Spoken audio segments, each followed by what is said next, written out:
Next up is my number 3 WrestleMania, which is WrestleMania 30. And what really carries this WrestleMania, in my opinion, is the storyline with Daniel Bryan versus The Authority. You open the show with Daniel Bryan versus Triple H.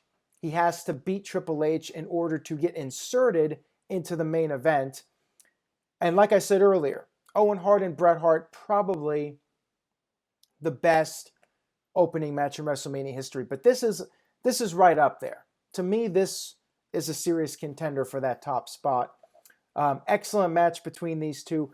Bryan picked up the victory and then would go on in the main event to defeat both Batista and Randy Orton to finally win the world title again, which he had won back at SummerSlam, only to be screwed over by Triple H.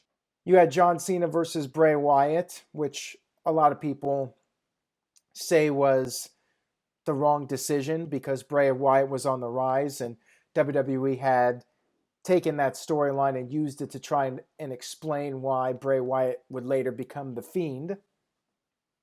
You had the end of The Undertaker's streak, which, even though the match itself I thought was boring, and it was boring because nobody believed that Undertaker had a chance of losing. And this is against Brock Lesnar, funny enough.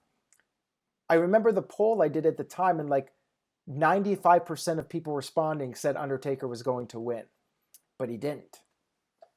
And of course, the reaction from the fans, the pure shock.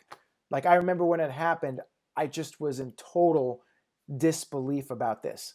You had some other fun moments. You had the Andre the Giant Memorial Battle Royal when that was cool because at the time it was the first and it was a novelty. Cesaro won, eliminating Big Show, recreating the Hulk Hogan body slam to Andre.